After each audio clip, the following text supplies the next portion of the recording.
संपूर्ण धरा पर ईश्वर का शासन भगवान कल्कि के लिए असंभव कुछ नहीं। जजमेंट डे क्या है? हेलो फ्रेंड्स, असुर धरती पर राजपाट कर रहे हैं। पिछले वीडियो में हमने इसके बारे में थोड़ा बताया था। कलिपुरुष का गेम कैसे पलट गया। इस वीडियो में वहां हमने आपको बताया है कि कैसे देवी वैष्णवी की उपस्थिति से कलिपुरुष ने जितने भी ट्राइब क्रिएट किए थे उनमें वो ही फंस गया है, और कैसे देवी वैष्णवी ने चेतनाओं को मुक्ति प्रदान की है, 3D के ट्रैप से निकाला है। पर यह सच है कि इस समय संपूर्ण धरा पर असुरों का शासन है। हम आपको बता चुके हैं कि असुर कौन हैं, क्या है उनके चिन्ह, उनकी पहचान। असुर वो हैं जो मांस और मदिरा प्रेमी हैं, अनेकानेक संबंधों में लिप्त रहते हैं। असुर वो हैं जिन्होंने धर्म में भ्रष्टाचार किया है। कलिकाल में ये सब झूठी बातें शास्त्रों में डालकर कि राम मांसाहारी थे। मांस खाना हिंदू धर्म में है, गाय का मांस भी पूजा विधि में है, शास्त्रों में, खासकर बंगाल में। ये सब असुरों का किया हुआ षड्यंत्र है। इसके अतिरिक्त अपने अनेकानेक संबंधों को श्री कृष्ण से जोड़ना, ये भी असुरों का षड्यंत्र है। जबकि हमने आपको बताया है कि श्री कृष्ण की कहानी का सही अर्थ क्या है। ये अनेकानेक संबंधों की कहानी नहीं, मात्र जीवात्माओं की इच्छा, आसक्ति, पुनर्जन्म, कर्म फल की कहानी है। श्री कृष्ण की रानियां मात्र उनके राम अवतार पर मोहित स्त्रियां थीं और कुछ भी नहीं। देवी राधा ही जगदम्बिका हैं, जो यदि वो विवाह बंधन में होती तो भगवान एक पत्नी व्रती ही रहते, जैसे सीताराम, यशोधरा, सिद्धार्थ। तो द्वापर में इसीलिए भगवान को जीवात्माओं की इच्छा पूर्ण करने के लिए आदि शक्ति से विरह सहना पड़ा। अन्यथा जो वो हूँ परिणय सूत्र में तो हजार तो क्या दूसरा विवाह भी संभव नहीं है। भगवान का जन्म, जन्मांतर की बदलती कहानी, चेतना, पुनर्जन्म, आत्मा के अस्तित्व, कर्म फल की प्राप्ति, ये सभी रहस्य कलिकाल में छुप गए और मात्र जो देखा गया वही सत्य मान लिया गया। राम अलग समझे गए, श्री कृष्ण अलग। कलिकाल इस समय चरम पर है और इसीलिए पश्चिम की आसुरी सेना ये कॉन्सेप्ट लेकर पूरे संसार में इस समय घूम रही है कि राम इंसान थे, इसीलिए उनकी एक पत्नी थी। श्री कृष्ण परम भगवान हैं, इसलिए उनकी हजारों पत्नियां थीं। इस तरह असुरों ने परमात्मा का सच्चिदानंद स्वरूप, अर्धनारीश्वर स्वरूप छुपा दिया और ईश्वर की अनेकानेक पत्नियां समाज को बताईं, जिससे पुरुष और स्त्रियां धर्म से भटक जाएं। अपनी चेतना में ईश्वर को ढूंढने के स्थान पर औरतों वाले प्लैनेट की चाह में भटक जाएं। ये बिल्कुल वैसे ही है जैसे विधर्मियों के धर्म में 72 हूरों वाला कॉन्सेप्ट है। बस वहाँ एक आदमी के लिए 72 अप्सराएं हैं और यहाँ एक कृष्ण के लिए करोड़ों अरबों स्त्रियां हैं। इस तरह ईश्वर को भक्ति की आड़ में भोगवाद से असुरों ने जोड़ दिया है भोगवाद से ईश्वर को, और असुर धर्म में मांस, मदिरा और अनेकानेक संबंधों को डालकर धरती लोक पर शासन कर रहे हैं, राजपाट कर रहे हैं। पर इसी कारण संसार से आदिशक्ति की सत्ता और ऊर्जा दोनों का लोप हो गया है और स्त्रियां पुरुषों के भोग की वस्तु बन गई हैं, जबकि वो पुरुषों के समान ही एक चेतना है जिसको वो नहीं जानती हैं, जिसका बोध उनसे छीनकर उनको वो मात्र एक शरीर हैं ये मानने पर विवश कर दिया गया है। और ये असुरों की माया है संसार पर छा जाने के लिए। देखा होगा आपने मिस वर्ल्ड, मिस यूनिवर्स जैसी प्रतियोगिताओं में स्त्रियां कैसे अपने संपूर्ण शरीर का प्रदर्शन करती हैं। 1, 2, 4 या 10, 12 प्रश्न उनसे भाव और बुद्धि के तल पर जांचने के लिए पूछने का तो बस ढोंग होता है। बाद में ये सभी नाचने, गाने और ब्यूटी प्रोडक्ट बेचने का ही काम करती हैं। मिस वर्ल्ड जैसी प्रतियोगिताओं की आड़ में औरतों को अपना शरीर बेचना, उसको ही अपनी संपत्ति समझना, यही सिखाया जाता है। ये सब शरीर मेटलिज्म, इसके स्तर पर उनको तैयार करना और उनके साथ ही बड़ी संख्या में स्त्री जाति को टारगेट किया जाता है। और स्त्रियां स्वयं को चेतना नहीं, सुंदर काया, अट्रैक्टिव काया, यहाँ तक कि जो ना कहने योग्य हैं वो सब समझकर गर्व का अनुभव करती हैं। ये कोडिंग की जाती है स्त्रियों की भी और समाज की भी। ये सब असुरों के राजपाट करने का तरीका है।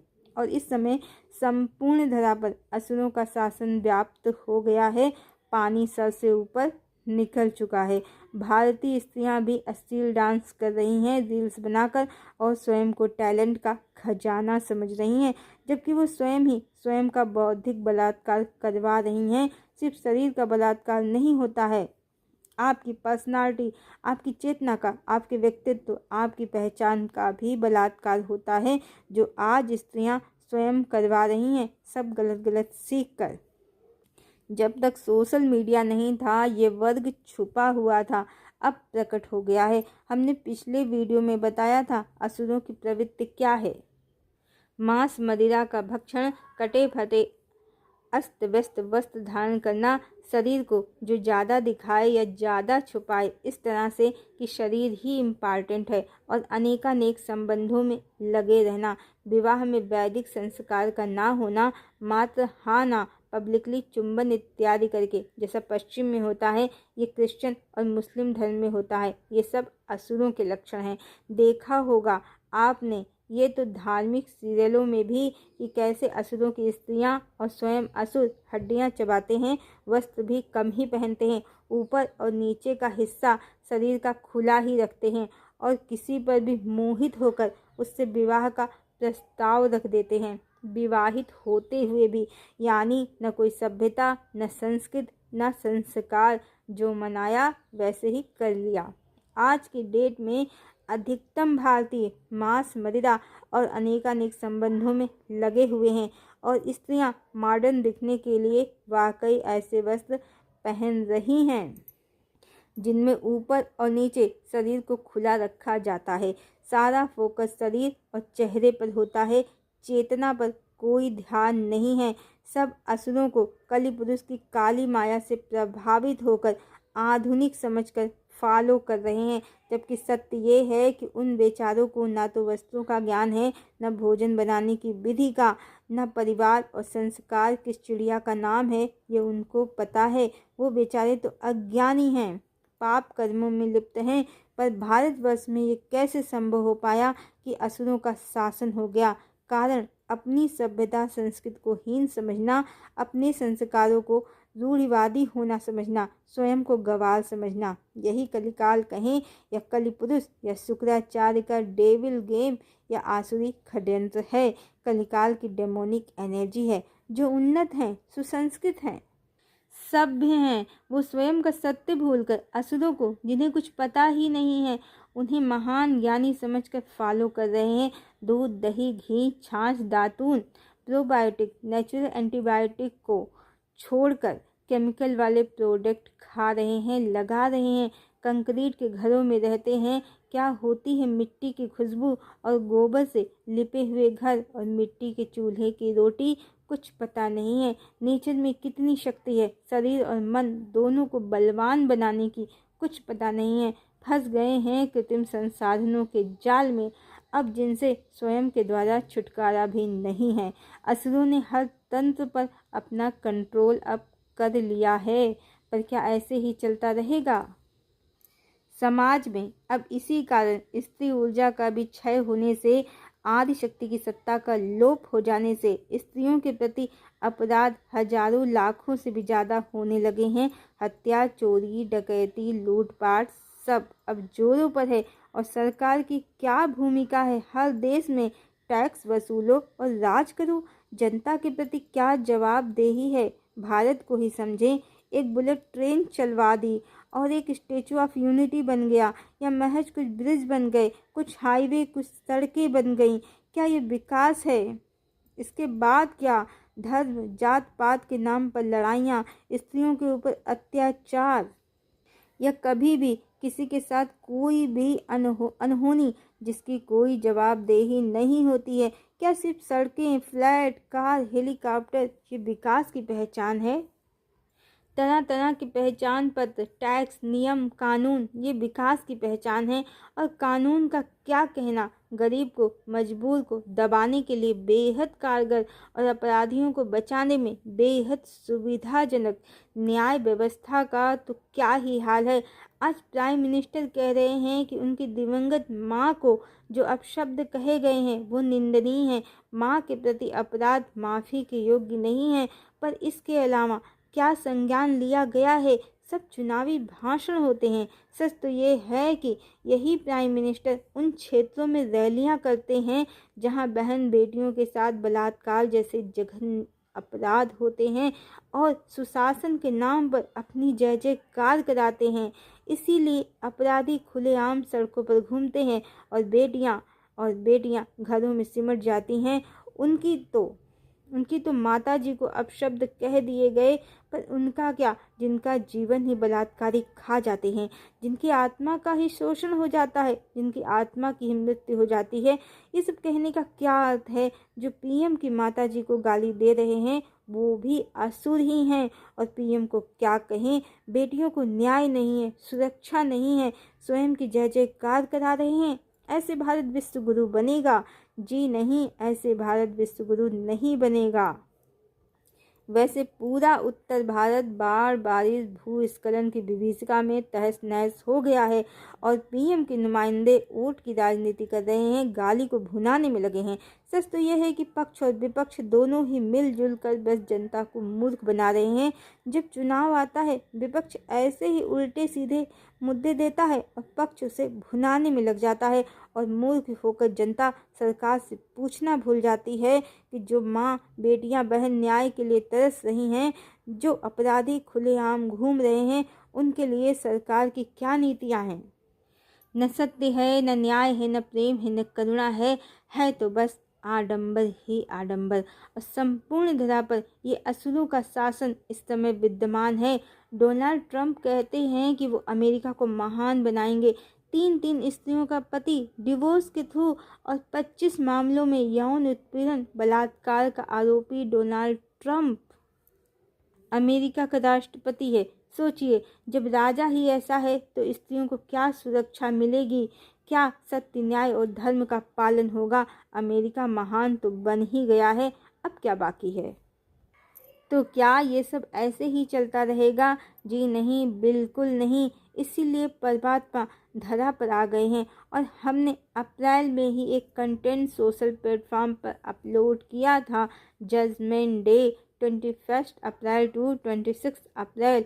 ये वो समय था जब पोप फ्रांसिस, ईसाई धर्म के धर्मगुरु, जो सबसे बड़े धर्मगुरु हैं, उनकी ही मान्यता के अनुसार उनकी मृत्यु हो गई। और ये हमारी नहीं, उनके धर्म की ही प्रेडिक्शन है, जो इनकी किताब प्रोफेसी ऑफ द पोप्स के नाम से जानी जाती है। और इस किताब के अनुसार पोप फ्रांसिस ही वो पोप हैं जिनकी मृत्यु के साथ ही धरती लोक पर जजमेंट डे शुरू हो गया है। और 29 मार्च से लेकर 7 अप्रैल तक चैत्र नवरात्रि ही थी। यानी नवरात्रि के 13-14 दिन बाद पोप फ्रांसिस ने इस संसार को अलविदा कह दिया। भविष्य मालिका को बताने वाले 13 अंक को बहुत खास समझते हैं। और अब आप देख रहे हैं पूरी दुनिया में विनाश लीला चल रही है।